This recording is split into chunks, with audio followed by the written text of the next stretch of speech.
Liar, my sister shouted in the courtroom. I laid a document in front of the judge and he said, "Lock the doors. Nobody leaves." Dad looked away, Mom shook, and my sister went stiff. To them, I'm just a homeless nobody. Imagine coming home after sacrificing everything for your country, only to find the people you loved most had systematically erased you. Not just from their lives, but from your own history. This isn't just a story about a house. It's about the gut-wrenching betrayal that threatened to shatter my very soul, and how I fought to reclaim it. I stepped out of that taxi, full uniform on, duffel bag in hand, my heart a heavy, silent drum after 25 years away. I'd served my time, seen things, done things, and now, finally, I was home. Or so I thought. Before my boot even hit the porch, my sister, Eleanor, was already on the phone, her voice sharp and frantic. She was calling the cops. The late September air felt cool and thick, carrying the damp scent of leaves, but my skin burned. I paused at the edge of the wrought iron gate, the one that used to creak open with a familiar welcome. This was the house I'd grown up in, a place woven into my very DNA. A security camera above buzzed, tilting slightly, almost like it recognized me. I waited for the click of the lock, for the sound of welcome. Nothing. The gate stayed shut. I pressed the intercom. A sharp buzz answered, then just silence. I tried again. "Eleanor." My voice cracked, rusty from disuse. "It's me, Clara." The front door swung open. Eleanor emerged, every inch the estate's gatekeeper in a tailored blazer and crisp slacks. Her phone was already at her ear, her eyes narrowed. "I'm calling the police," she spat. "There's someone trying to enter the property. Claims to be family." The shock literally punched the air from my lungs. "Eleanor, what are you doing?" She snapped back. "This isn't your home anymore, Clara. You've been gone for decades. Don't show up here dressed like that expecting something." I tightened my grip on the duffel bag, my knuckles white. I just got discharged. I thought. God, I thought I'd see Mom, maybe Dad. She scoffed. "You should have thought of them before disappearing for 25 years. We moved on. You're not in the will. You're not even on the deed." Her words hit harder than any combat report I'd ever filed. "I grew up in this house," I said, my voice barely a whisper. "That tree," I pointed to the sycamore, its branches still scraping against the attic window. "I broke my arm climbing it. I bled into the carpet you probably replaced." Eleanor's jaw clenched. "You always made everything about you. You think a uniform earns you the right to just show up and expect a hero's welcome." The police cruiser pulled onto the street, its blue lights flashing, but no siren. My gut twisted. 2 officers stepped out. One was older, the other barely out of the academy. The older officer paused, just for a second, when he saw me. "Clara Vance?" he asked, his voice hesitant. "Ma'am, you just got out." "Pentagon-certified Lieutenant Colonel, Cyber Command." I swallowed hard. "This is my parents' house." The young officer glanced at Eleanor, who folded her arms triumphantly. "This property belongs to Eleanor Vance and Arthur Vance," he recited. "There's no legal record of Clara Vance holding ownership or rights of residence." My mouth opened, then closed. "Wait, Arthur Vance, my father? He's still here." Eleanor's face remained carved from stone. "He moved in after selling the house we grew up in. This was Grandpa's. I renovated it. Legally." "I don't care about legal," I whispered, the words catching in my throat. "I care that it was home." The officer cleared his throat. "Ma'am, unless you have identification proving this is your residence, we're going to have to ask you to leave the premises." My hands trembled as I fumbled for my discharge papers, but even I knew they didn't matter here. I took a step back, then another, until my boots met the edge of the sidewalk. I didn't cry when they took my medals. I didn't cry when I coded in a hospital tent in Bahrain. But I cried now, because a place that shaped me refused to recognize me. My phone buzzed. I grabbed it with numb fingers. A message from Evelyn. My mother. "Clara, this is not betrayal. It's practicality. You never lived here. We did. And you're never around. Love, Mom." It hit harder than I expected. Like she was justifying theft with maternal indifference. I let the phone drop. Through the fog of my tears, I looked up past the window where a figure sat in the living room. My father. He didn't move, didn't wave, didn't even glance at me. I stood there, watching his silhouette, unmoving, refusing to look at me even once. I slept in my car that night, staring at the dark outline of the home that should have been mine. By morning, a for sale sign was already posted on the lawn. I hadn't slept. My eyes refused to close. Every creak of the wind, every flicker of the porch light, every memory that clung to the silhouette of that house, it kept me locked in place, my heart pounding with a rhythm I hadn't felt since my early deployments. That was supposed to be my safe place, my inheritance, my anchor. Now it was a battleground. I pulled into a small cafe the next morning, blur-eyed and bone-tired. Sarah Jenkins was already there, pressed slacks, dark blazer, a sharp contrast to my faded uniform and the exhaustion etched into my face.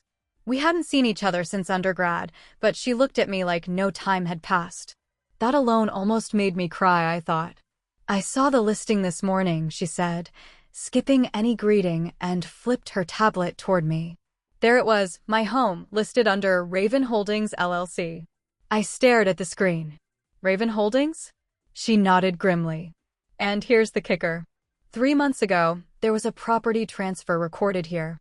She passed over a printout. My name was on the seller line. Except that wasn't my signature, I said flatly, a cold pressure building behind my eyes. That's forged. I've never signed anything related to selling that house. I figured, Sarah said, pulling up another document. This one's from a local notary, witnessed and stamped by a guy who was under review last year for falsifying DMV affidavits. I'll subpoena him. I shook my head in disbelief. So they sold their house, and now they're laundering it through mine? Her brows arched. What? I took a breath. 3 months ago, they moved out of their house. Said it was time for a fresh start. They showed up here. Eleanor said it made more sense to consolidate family assets. My parents, Mom especially, made a big deal about how sentimental the old house was, but I didn't think they meant this house. Sarah nodded slowly. They probably used Raven Holdings as a buffer to avoid legal exposure. Whoever's behind that company. I bet your sister's husband is involved. My stomach turned. Marcus. Sarah looked grim. He works in international logistics, doesn't he? Yes. And they're storing supplies in the basement. I blinked. What? She pointed to a note in her file. City utilities show a spike in energy consumption at the property, like something's being refrigerated, but no permit for renovation or commercial usage has been filed. Before I could respond, my phone buzzed. It was Mom's email, the one from yesterday. I reread it. Clara, this is not betrayal. It's practicality. It hit harder than before. Like she was justifying theft with maternal indifference. I need access to that house, I murmured. Not just to take it back. I want to know what's inside. Sarah hesitated. That could be dangerous, Clara. If they're using the house for something illegal. I'm not walking away. She nodded once. Then we'll start with a forensic document analyst. I'll file for an injunction to freeze the title. And, Clara. What? You'll need to be careful. People who forge deeds and commit fraud aren't afraid to cross legal lines. The rest of the day blurred into intense calls and quiet meetings. I returned to my car late that evening, unsure whether I was more angry or numb. I parked down the block, determined to stay close to watch. The air was still warm, sticky, like Virginia hadn't accepted fall yet. I noticed a man standing across the street just after 1:45 a.m. He didn't look at me, but he lingered near the corner lamppost. When he left, I thought nothing of it until I saw the slip of paper wedged under my windshield wiper. It wasn't folded, just pressed flat, like a warning or a test. If you're the real Clara, meet me at Alley 7, 11 p.m. Come alone. I stared down the block at the winding path that led behind the old bakery. I had 10 minutes. I didn't hesitate. They said you were mentally unstable after combat, David whispered, his voice low, sharp with urgency. He was the neighbor who'd left the note. A mid-40s, weathered face, former Marine turned mechanic. We stood in the shadow of an old street lamp at the edge of the alley behind the property. But I've seen the way your sister's husband brings men here at night. A chain-link fence separated us from what was once my grandfather's home, now a warehouse turned storage shed. "They say you're dangerous, Clara," he muttered, "but if you ask me, dangerous is what's going on in that building." My fingers curled around the edge of my jacket where a small recording device sat in an inner pocket. I scanned the alley. No security cameras, no eyes, but too quiet. "What do you mean?" I asked. "I've seen men unloading crates from black vans," David explained. "License plates vanish before they pull up. They don't stay long. Your sister's husband, Marcus, he's there every week, always with gloves on. Never a word to the neighbors." I remembered the last thing Marcus ever said to me, the day of my grandfather's funeral. "You should stick to places with guns, Lieutenant. This isn't your terrain anymore." That smug tone, the contempt.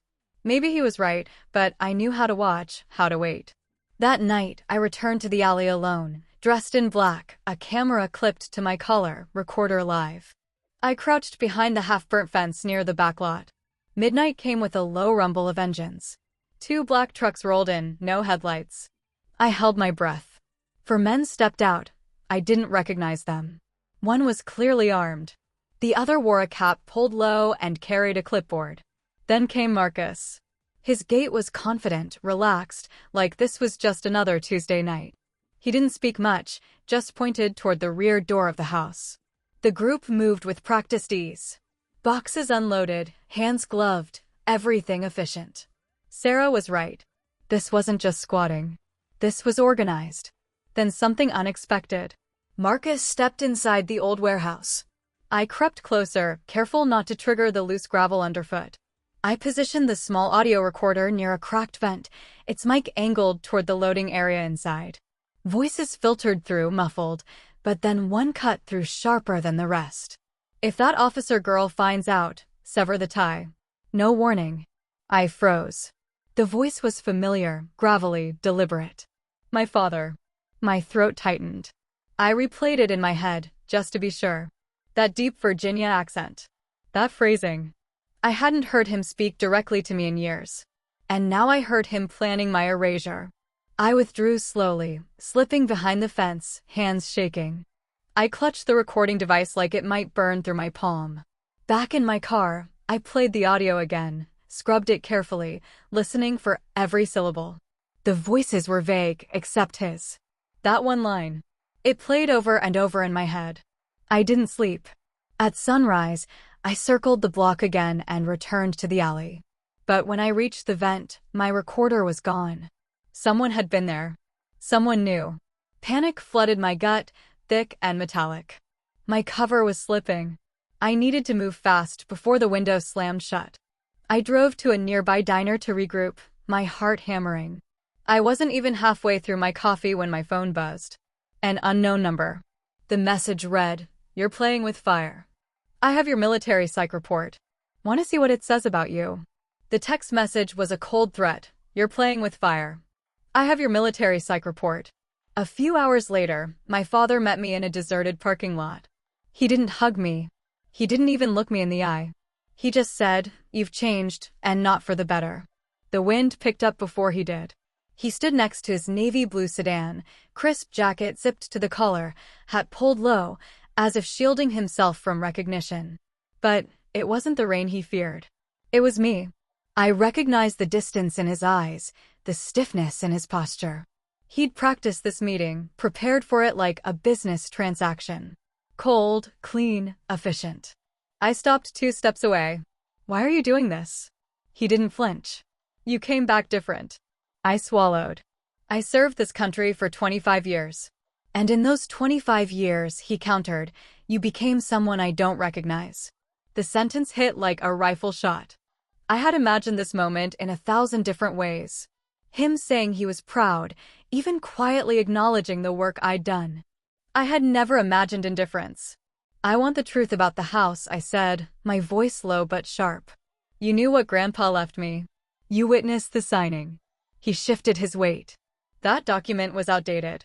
Circumstances changed. Enough to forge my name? Enough to hide it under a shell company." I stepped closer. "I have audio." That got him. His jaw tensed, eyes narrowing, but still he wouldn't look directly at me. I heard your voice. You said if I found out, you'd cut the tie. He finally turned toward me, his eyes colder than I remembered. I meant what I said. We've tried to protect the family name. Your return jeopardizes everything we've built.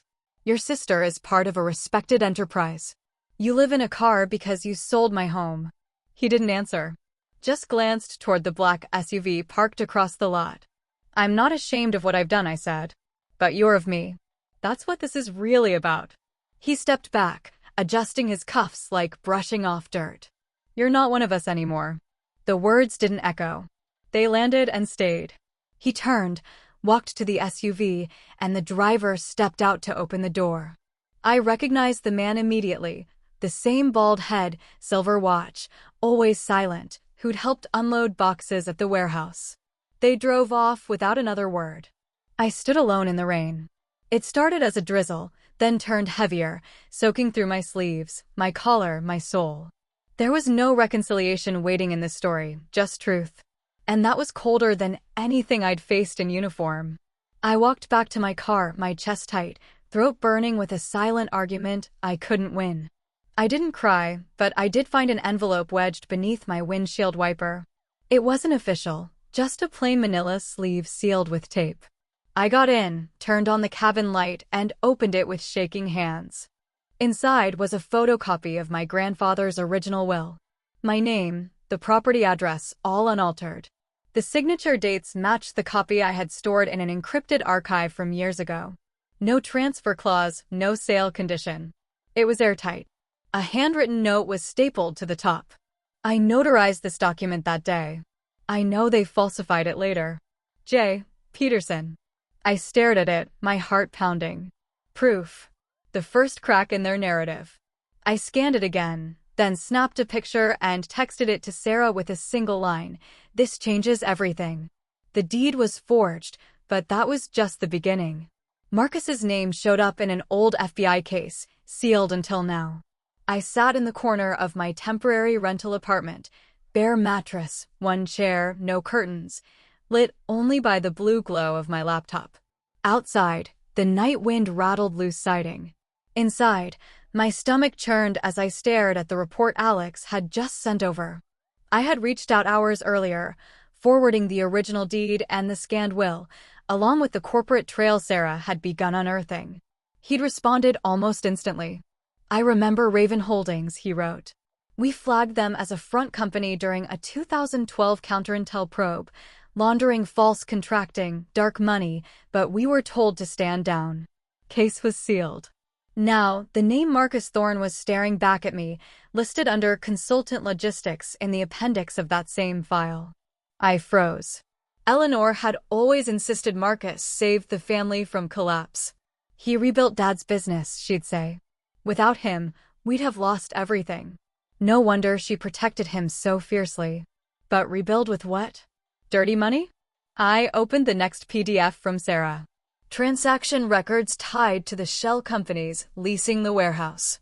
She'd traced them to 3 entities, each registered in Nevada under different names, but the money flowed to one destination, Eleanor's private account. Over $500,000 transferred in the past 18 months. I clenched my jaw and pulled up the leasing contract. I found the name of the property manager. I didn't need to read past the first line. My father's signature, bold and slanted, was right there. Land use supervisor. He had signed off on it. So, they were all in it. All 3 of them. I ran a background index on Raven Holdings through the private intel portal Alex still had access to. The tags were damning: classified contractor cover, suspected financial funnel, domestic asset misappropriation. Alex pinged again. You sure you're ready for this? If you move, they'll hit back. I replied without hesitation. I'm not backing off. I'm not just fighting for a house. I'm fighting to expose what they've done and who they're still hurting. I called Sarah. She picked up immediately. I have the contractor names, the bank routing, the signed lease, everything links, and the forgery matches. My signature was copied from a tax return in 2017, notarized by a woman who hasn't been licensed since 2020. I already verified. Sarah was silent a moment. Then we file. Fraud, Criminal conspiracy, real estate title tampering, possibly federal racketeering. If the Raven Holdings connection holds, it holds. For the first time since I'd returned, I felt grounded. Not angry, not broken. Focused. They erased me, I said. But now I found them. On paper, in crime files, in signatures. They forgot to hide. My inbox chimed. A leak. Subject, urgent. She's investigating. It was an internal email sent between two Raven Holdings addresses. Someone had forwarded it anonymously. She started connecting the dots. Clean house before the 16th locked down the Eleanor accounts. The Vance girls, persistent. I read it twice. They knew. They were already trying to erase the trail again. An internal email had leaked. She started connecting the dots. Clean house before the 16th.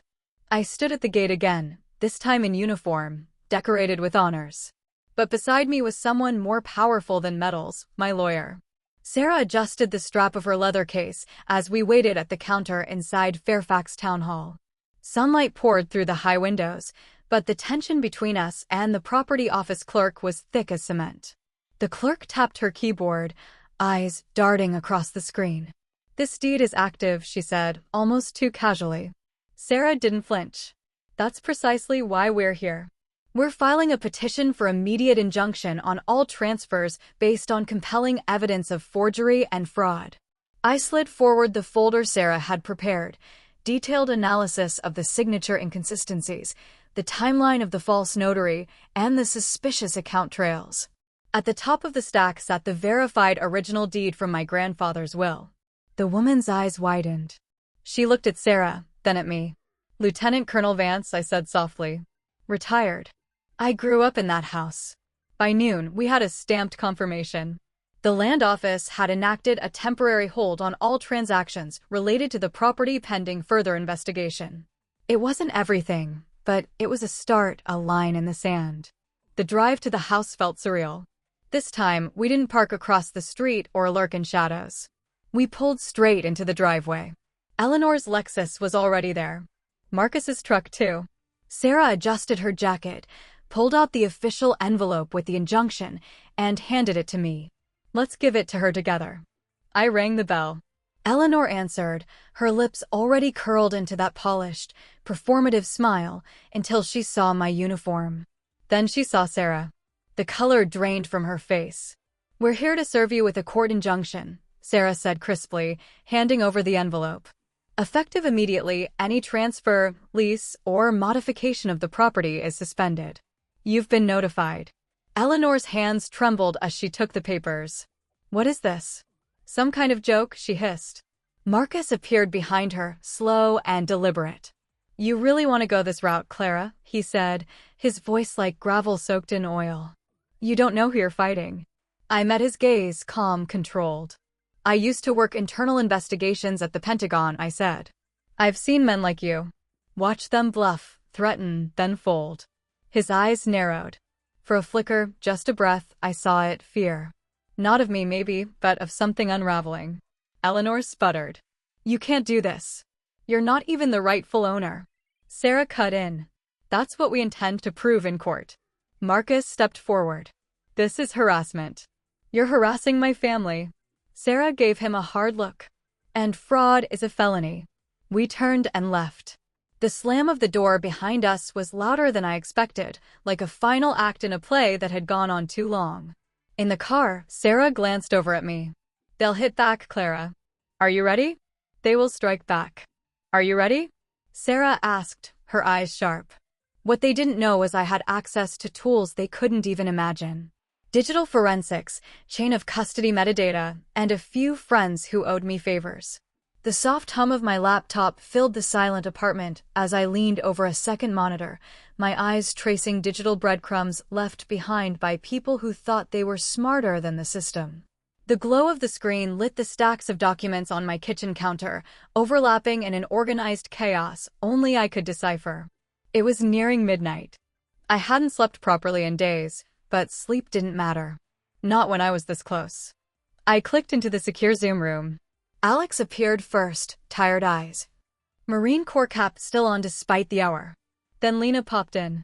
She'd always preferred anonymity, a blurred background, and her voice modulated just enough to avoid AI tracing. "I got your packet," Lena said without preamble. "Encrypted well, but let's see what the liars left behind." I uploaded a zip file of PDF screenshots and one particularly shady wire transfer receipt. Lena whistled. "Someone's been busy laundering money." "Follow the IP," I said. "That's all I need." She started parsing headers, running scripts, her fingers tapping like a symphony of exposure. Meanwhile, Alex leaned closer to the camera. "I ran that company name you sent, Mari Tech Solutions. You're not going to like this." He uploaded a redacted report from a Defense Department internal archive. Back in 2016, Maritech bid on a supply contract, camo gear, and radio parts. They submitted forged compliance reports. Case sealed when someone upstairs pulled strings. "Let me guess," I said flatly. "No conviction, no penalty." "Correct. But guess whose name shows up on the board of directors?" He paused. "Marcus Thorne." I stared at the name. All this time, Eleanor said he was the one who kept the family stable. She never said how. Lena interrupted. "I isolated a digital signature from that financial transfer you sent. The VPN they used isn't clean. Most amateurs assume they're safe, but there's a DNS leak. That IP traces back to a residential modem, Fairfax area, registered to Eleanor Vance." I felt a chill crawl up my spine. "So, they're funneling money from the house?" "Exactly. And get this," Lena added. "One of the purchase orders routed through Mariteca's system matches a lot number tied to a surveillance drone batch we flagged years ago, during your deployment. You were still in the Gulf then, right?" My mind flashed back. That case never resolved. Half the gear vanished after audit. Someone covered it. Now, it felt like the ghosts of my past were reaching through the timeline, converging right here, right now. "I want a chain of evidence," I said. "Every login, every IP, every transaction they touched. This isn't just fraud. It's military misappropriation." Alex nodded. "I'll pull DoD procurement cross-references. This could trigger federal review if it hits the right ears." Lena's screen flickered. Her face sharpened with tension. "Clara," she said carefully, "your inbox was accessed at 8:42 p.m. from an unfamiliar device." I froze. "Are you saying I've been hacked?" "I'm saying someone's trying to cover their tracks and you just lit up their radar. They're scanning your location again. Someone breached your email tonight," Lena had warned me. The next day, a flimsy cease and desist letter came in a plain envelope. But I had already mailed my report to the office of the Inspector General. This letter, thin and desperate, screamed of their unraveling. It sat on my kitchen table next to a steaming mug of black coffee, its neatly typed return address, sterile and smug, from Raven Holdings Legal Affairs. I didn't even bother opening it. Instead, I thought about the envelope I had dropped off yesterday morning, priority mail, certified, signed upon delivery. Inside were copies of bank transfers, falsified deeds, metadata chains, audio transcripts, and a sworn affidavit detailing how my identity had been used to secure access to restricted contracts. Each page was numbered, watermarked, and bound together by the one thing none of them had counted on: a soldier who knew how to build a case from the ground up. The Office of the Inspector General for the Department of Defense didn't move quickly, but when it moved, it thundered. Later that evening, I received the automated reply: "Your report has been received and assigned a preliminary review officer. Follow-up will be communicated via a secure channel." I read the line 3 times, letting it settle into the marrow of my bones. No longer whispers and shadows. No longer secrets between family members. This was now federal. Sarah called as I finished scanning the reply. "They'll want a full comparison of Eleanor's known income versus incoming wires. Can you get that from Lena?" "I already asked her," I said. "She's pulling last year's IRS statements and cross-referencing them with flagged transfers from shell companies. We'll need a subpoena eventually." "Let me worry about that," Sarah replied. "Just make sure nothing happens to you in the meantime." I smiled grimly. They'd have to try harder than an envelope. But elsewhere, someone was unraveling. I didn't hear it firsthand, but I later found out from Sarah, who heard it from a courthouse clerk who had lunch with someone at the zoning office. Eleanor had lost it. Apparently, She found out about the federal submission within hours. Whether it was the bank's compliance alert or a panicked call from Marcus, she knew I'd gone over their heads, and she didn't take it well. By noon, Eleanor had shown up at Sarah's office, unannounced, uninvited, and unhinged. "You think this is going to help her?" she'd hissed. "She's going to drag us all down, including her own father." Sarah remained calm, professional. She handed Eleanor a copy of the cease and desist letter I had received and said quietly, "You might want to advise your counsel that intimidation of a federal whistleblower is a felony." Eleanor stormed out, but not before throwing one final threat over her shoulder. "This isn't over." No, I thought, sitting in my apartment, watching the rain beat against the window. It wasn't over. It was just beginning. That night, Sarah came over with 2 folders, bank summaries from Eleanor and Marcus. The figures were staggering. Eleanor's declared salary as a nonprofit coordinator didn't come close to matching the deposits. And Marcus?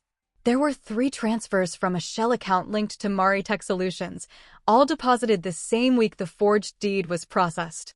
I stared at the numbers, shaking my head. "They moved fast," I said. "They had a timeline." This wasn't desperation. It was coordinated. "They underestimated you," Sarah said. I looked at her, calm but resolute. "They always have." The phone buzzed. A voicemail from an unknown number. I played it on speaker. It was Eleanor. Her voice shaky, uneven. "Clara, please. Let's meet. Just talk. This doesn't have to go further. We're still family." I ended the message before it finished. "I'm not here to talk," I told Sarah. "I'm here to shut them down." Eleanor had once whispered to my mother, "If Clara blows this open, he'll be the first to go to her." They'd tried to delete me from the family tree, but I was adding their names to a federal inquiry. The elevator hummed as it climbed toward the 7th floor of the U.S. Attorney's office in Arlington. I stood beside Sarah, my reflection barely recognizable in the brushed metal doors, not because of my clothes, I was still in a muted blazer and slacks, but because of what I was carrying inside. For once, it wasn't a uniform or a badge. It was knowledge, leverage, evidence. We were led to a glass-walled conference room by a stone-faced paralegal. Inside, the federal prosecutor was already waiting, Daniel Hayes, Assistant U.S. Attorney for Northern Virginia. His handshake was firm, but not performative. His eyes didn't flinch when Sarah set down the bulging folder of documents. "Miss Vance," he began, "thank you for coming. We've reviewed the materials submitted to the Office of the Inspector General. We believe a formal criminal inquiry is warranted." Hearing it aloud gave the whole thing new weight. The forged deeds, the bank transfers, the surveillance footage, and most damning of all, the fraudulent contracts tied to Raven Holdings and Mari Tech, both traced back to Eleanor and Marcus. I spoke carefully, controlling my breathing like I had in hundreds of interrogations before. They used my discharge credentials to gain access to federal bidding processes. They used my grandfather's house as a discreet waypoint. They never imagined someone would come back to check. Sarah added, "We also have preliminary confirmation that Mr. Vance, Clara's father, served as a proxy on property transfers to mask conflicts of interest that may qualify as conspiracy to defraud." Hayes opened a leather binder. "Based on what we've received, we're issuing federal subpoenas for Marcus Thorne, Eleanor Vance, and Arthur Vance. They will be compelled to testify in a closed preliminary hearing 2 weeks from today." I leaned forward. "I want to be anonymous until then.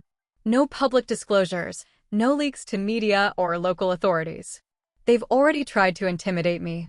"We'll flag your testimony under protective status," Hayes said, "but be advised, once formal charges are filed, anonymity isn't guaranteed." "That's fine," I said. "By then, I want to be the one speaking out loud." Outside the window, I could see the Potomac, placid and gray. The calm before the current shifted. That afternoon, I waited with Sarah in the lobby of Eleanor's nonprofit foundation. The subpoena was to be delivered in person. She didn't know we were watching from across the atrium. Eleanor walked in, brisk heels and a too bright smile for the receptionist. It took less than a minute.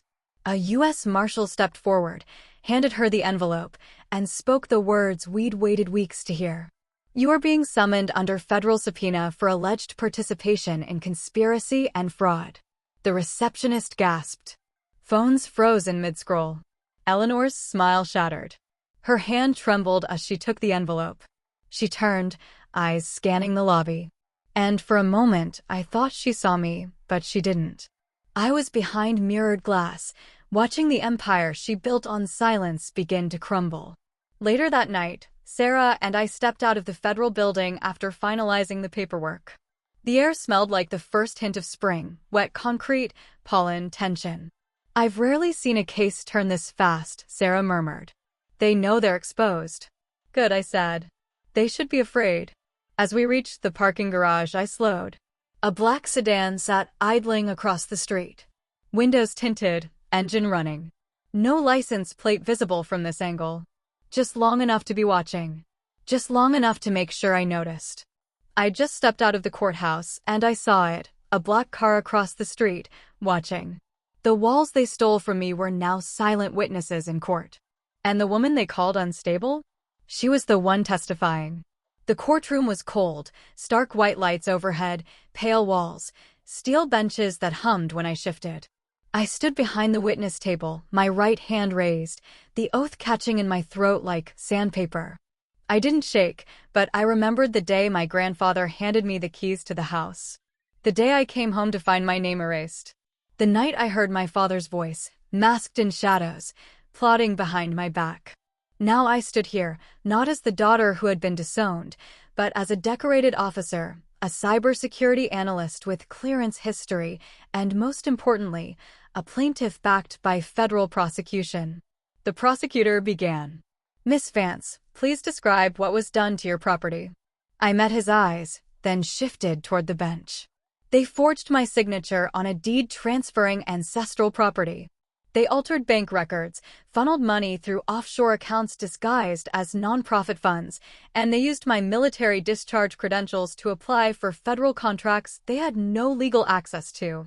He nodded. Did you consent to any of this? No, sir. The evidence came in waves. A photograph of the deed with the falsified signature. A screen capture of the IP logs Lena had tracked to Eleanor's home network. Audio files with my father's voice, subdued but distinct, arranging late-night deliveries to the warehouse behind my house. And then came the financial documents, bank transfers from Raven Holdings to shell corporations in Eleanor's name. Another to Marcus's Tech Solutions. Amounts too large for helping the family. Eleanor sat stone still, her face pale beneath her mascara.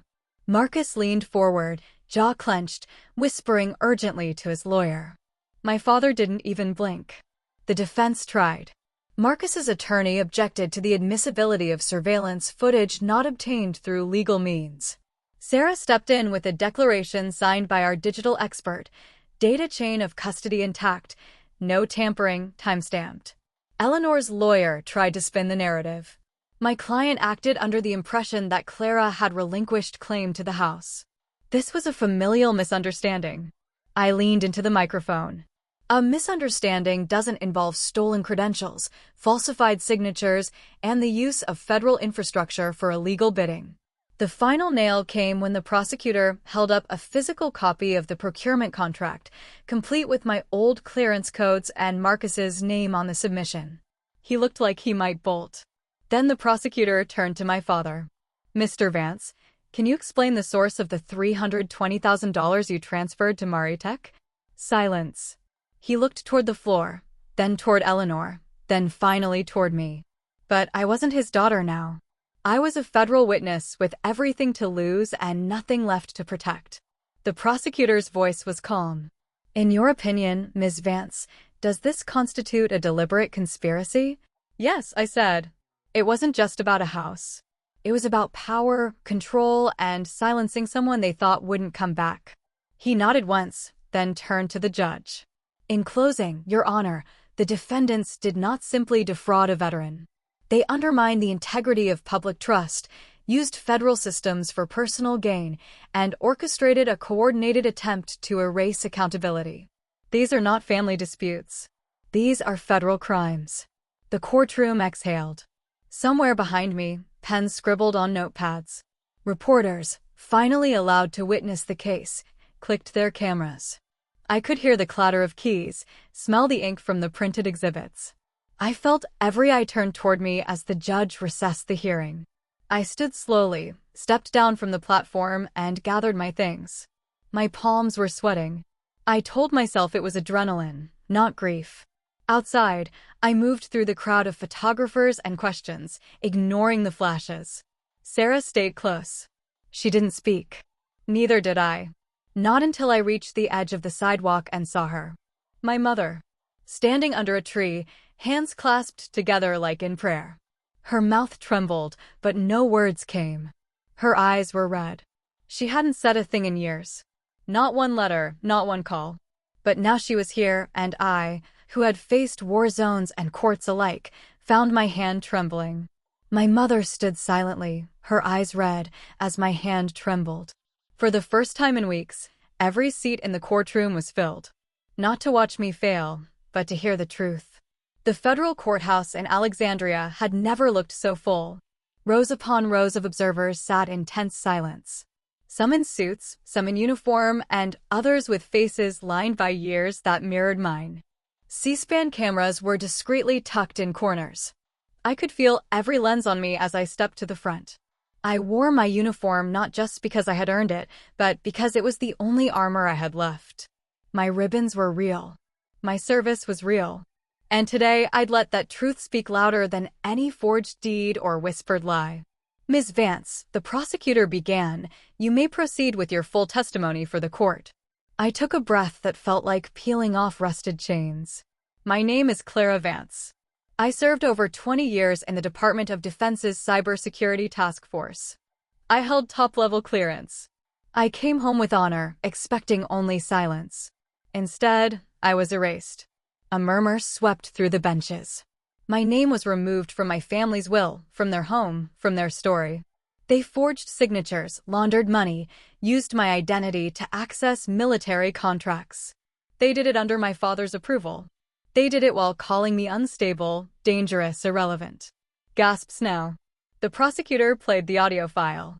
Eleanor's voice crackled through the speakers. She's just an unemployed soldier clinging to medals that don't matter anymore. No one moved. One veteran near the back, a man in a faded navy jacket, shook his head slowly. Another, seated beside him, reached for her cane, jaw clenched. I turned to the judge, but I was speaking to everyone. We don't wear these uniforms for medals. We wear them because we believe in something larger than ourselves. I did not serve to return home and be treated like a threat or a burden or a lie. Someone clapped, just once. But then others joined. Not everyone, not the ones in tailored blazers who probably golfed with people like Marcus, but enough. Enough to know I wasn't alone anymore. The judge lifted his hand. Silence resumed. The prosecutor nodded. No further questions. Eleanor sat frozen. Marcus's hand twitched over his tie. My father, stone-faced as always, stared past me. The judge leaned forward. Given the volume and substance of evidence submitted, this court will proceed to a full criminal trial 6 weeks from today. All motions to dismiss are denied. All current restraining orders and property freezes remain in effect. I exhaled, just slightly. It wasn't over, but we were past denial, past doubt. This was real now. Court recessed. I gathered my notes, stepped down from the stand, and caught the eye of that Navy vet on the back bench. He gave me a nod. Just that, but it said everything. I turned toward the hallway. Eleanor was already reaching into her handbag, fingers moving rapidly across her phone. She didn't look at me, but I saw it. She opened her photo app, scrolled through pictures of family dinners, holidays, smiling portraits from years past. She tapped one folder, then another. Eleanor was quietly deleting every photo of me from the family's social media accounts. They tried to destroy every trace of me, but I had archived everything, even their crimes. I sat cross-legged on the floor of my apartment, the soft hum of my encrypted laptop filling the silence. The external drive rested beside me like a time bomb, one they'd forgotten I even owned.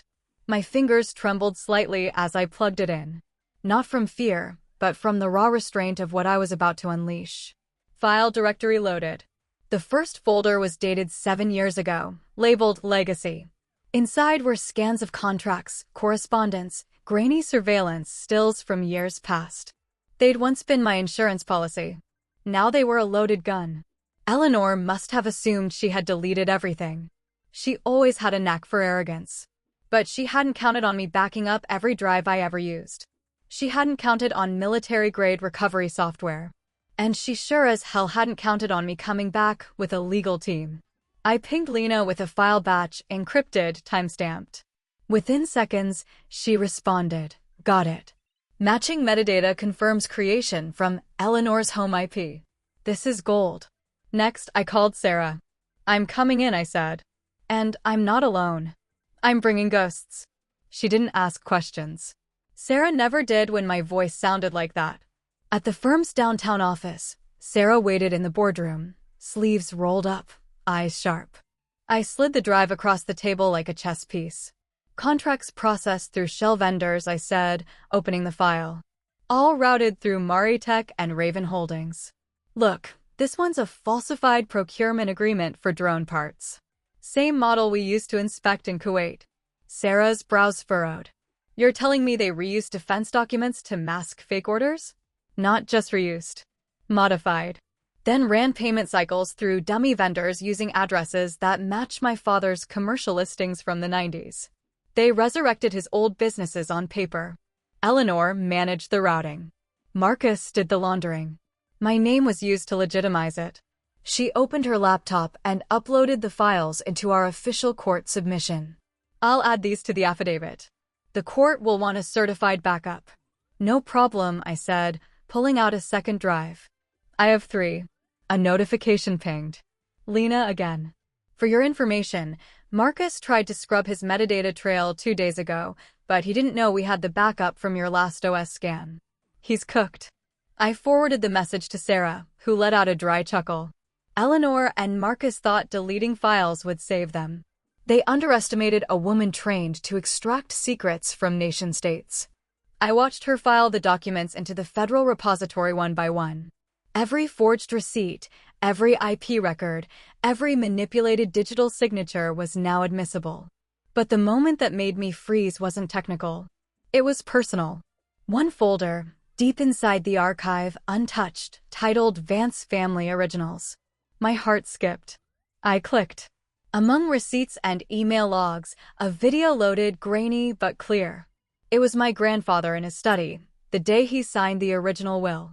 His voice unshaken. "This house goes to Clara. She's the one who never left. Not in spirit.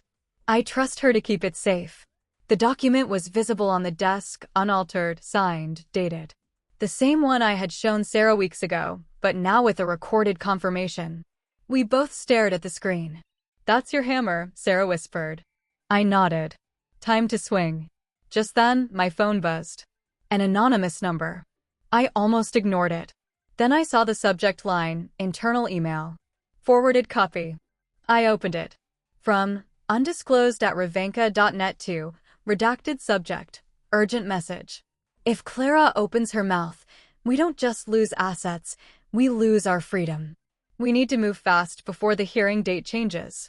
I passed the phone to Sarah. "They're panicking," she said, reading. "Let them," I replied. Her phone buzzed next. She answered and listened in silence, her eyes narrowing. "Understood. We'll prepare accordingly." She hung up, looked me dead in the eyes. That was the federal prosecutor's office. Based on this new evidence and risk of flight, they're pushing the trial forward. I leaned back in the chair, adrenaline humming through my limbs. It was happening. The timeline was collapsing in our favor. The cliff edge we'd been dancing along had just shifted beneath their feet. And this time, I wasn't the one about to fall. They had their secrets, their manipulation, and each other. But I had something more dangerous, the truth under oath. Marcus Thorne walked out of the Raven Holdings headquarters for the last time under a swarm of flashing cameras. The press release had gone out just minutes before. Due to pending federal investigation, Marcus Thorne has been placed on indefinite leave pending internal review. The company had cut him loose the second the indictment list leaked to media contacts. No one wanted their name tied to federal conspiracy. At the same time, Eleanor Vance was across town in a lawyer's office that smelled like old mahogany and desperation. She was alone. Her posture wasn't sharp anymore. Her voice cracked as she tried to frame her statement. "I was manipulated by my husband and father," she told the assistant district attorney. "I didn't know the details. I was following family orders. It was a gamble and a cheap one. But desperation makes people throw each other under the bus faster than the ink dries on a subpoena." Back at Sarah's office, I watched footage unfold on the news. Marcus's stoic face surrounded by bodyguards. Eleanor ducking under her coat at the courthouse steps. But the one that made me pause was the image of my father. He was standing inside what used to be the family home, his hands trembling as he shouted into a phone. The video, taken by a local reporter, captured him slamming his fist against a glass coffee table, shattering it into jagged pieces. The clip played over and over. "Family patriarch loses composure amid scandal," the Chiron read. "Public narratives are turning," Sarah said, not looking up from her stack of documents. "I know," I murmured. "They're unraveling faster than I expected." My phone buzzed. A courier message. I opened the envelope and found a handwritten letter. The stationery was delicate, slightly yellowed at the edges. The handwriting was careful and old-fashioned. "Clara, I've watched from the sidelines far too long. Your mother and I were close once. I knew about the house. I knew your name was on the will. I also knew she let them change it. I'm sorry I didn't speak up sooner. Mrs. Henderson." Mrs. Henderson had been a friend of my mother's, one of those women who hosted brunches, who always asked how I was doing but never really listened. And yet now, here she was, reaching across years of silence to say, "I knew, and I stayed quiet, and I regret it." I folded the letter slowly. "Truth has a strange way of surfacing," I said, placing it beside the growing pile of evidence. That evening, the federal courthouse held another closed session. This time, the judge was ready. "The court finds sufficient cause to freeze the financial assets of Eleanor Vance, Marcus Thorne, and Arthur Vance," she announced. "Effective immediately, these accounts will be placed under investigative seal and subject to audit." The moment was sterile, procedural, and devastating. Everything they had built by fraud was now under scrutiny. Their liquidity evaporated in minutes. Homes, cars, stocks, college funds gone. The empire built on my silence was collapsing brick by forged brick. I stood outside the courthouse steps as the wind picked up. The sky was bruised with the color of approaching night. Reporters crowded near the gates. Some called my name, but I ignored them. Then my phone rang. It was a number I hadn't seen in years. "Clara." The voice was shaky, unsure, familiar. My mother. She said nothing else. Just my name. And in that brief silence, I could hear everything she didn't say. Regret, fear, maybe even guilt. I held the phone to my ear and didn't speak. Let her sit in it. Let her feel for the first time what it was like to be alone on the other end. My mother had called, but I hadn't answered. Later, outside the courthouse, he approached me. "Please, Clara," my father begged, "don't ruin us." I looked him in the eyes and said, "You did that on your own." It was late afternoon, the light stretching long shadows across the courthouse steps. I'd just finished reviewing the final briefing with Sarah when I saw him standing near the marble column, not in a suit, but in his old wool coat. His tie was crooked. His face was pale. He looked smaller than I remembered. I didn't slow my steps until I was nearly past him, but then he spoke, low and hoarse. "Clara." I turned. "Mr. Vance," I said flatly. His face crumpled at the title. "Don't do that. I'm your father. You lost the right to that word the day you erased me from everything," I said. He stepped closer. "I didn't know it would go this far." "You didn't care," I corrected. "That's what you mean." "I made mistakes," he said, hands open, pleading. "We were trying to protect the family." "By forging documents? Stealing my house? Laundering money through a company that used my clearance? That's protection." He looked away, jaw tight. I was scared. "No, you were proud," I said. "You couldn't stand that your daughter came back in uniform instead of a dress, holding medals instead of wedding invitations." His eyes flickered. "That's not fair." "No," I said quietly. "What wasn't fair was you not coming to my retirement ceremony." Remember that? When I called and invited you. He stayed silent. You said, and I quote, "That's not something to brag about. It's just a job." 25 years of service, and you reduced it to nothing. He swallowed hard. Eleanor was going through a rough time then. Eleanor was always going through something, I said, bitterness creeping in. And you always had time for her, for Marcus, but never for me. He didn't argue. Instead, he lowered his voice. You've already humiliated us. The indictments, the hearings, the news coverage. Please, Clara, don't let it go further. I laughed, short and sharp. You think this is about humiliation? It'll destroy our name, he whispered. Our name? I echoed. You erased my name from the will, from the family records, from everything. I panicked, he said. I let Eleanor talk me into things. You signed? You knew. He didn't answer. After a moment, he reached out his hand, trembling as it hovered near mine. For a second, I saw the man who once held mine on the walk to school, who once helped fix my bike chain. But then I remembered the empty seat at my officer commissioning, the silence after my deployments, the house I came home to only to be thrown out like a stranger. I didn't take his hand. Behind him, I saw her, my mother, standing near the edge of the colonnade. She hadn't approached, but she watched. Her arms were folded tight across her chest, her eyes rimmed red. I don't hate you, I told him. But I can't forgive you on behalf of justice. He flinched. And justice, I said, is coming, whether you ask for mercy or not. He turned away then, shoulders hunched. I walked past him without looking back. As I reached the bottom of the steps, I felt someone beside me. My mother. She didn't meet my eyes, but her voice broke the silence. If I had made different choices, maybe it wouldn't hurt this much. I looked at her for a long second, then kept walking. My mother stepped closer and whispered, if I had chosen differently, maybe it wouldn't hurt this much. She hadn't changed, but I had. They took everything, but I walked out that courtroom with my name, my honor, and justice on my side. The courtroom was quieter than I expected. For all the weeks of hearings, motions, and cross-examinations, today felt still, final. There was no shouting, no dramatics, just the gavel, the judge's even tone, and the weight of consequences being carved into history. I sat beside Sarah, our shoulders barely touching. Across the aisle were Eleanor, Marcus, and my father, lined up in a row like defendants in a photo I never imagined I'd see.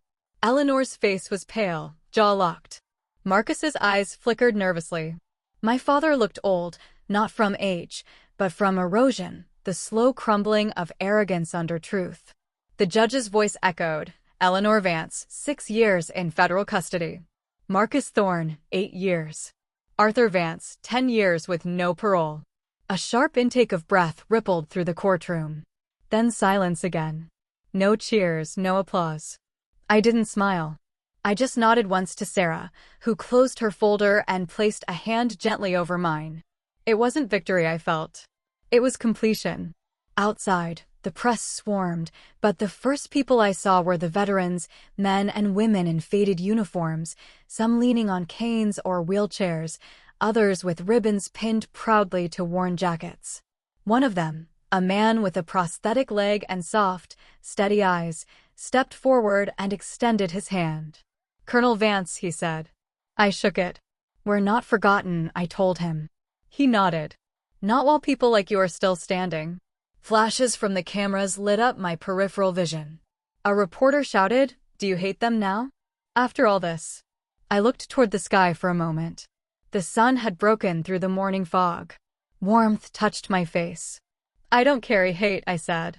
I carry clarity. I walked down the steps slowly, Sarah beside me.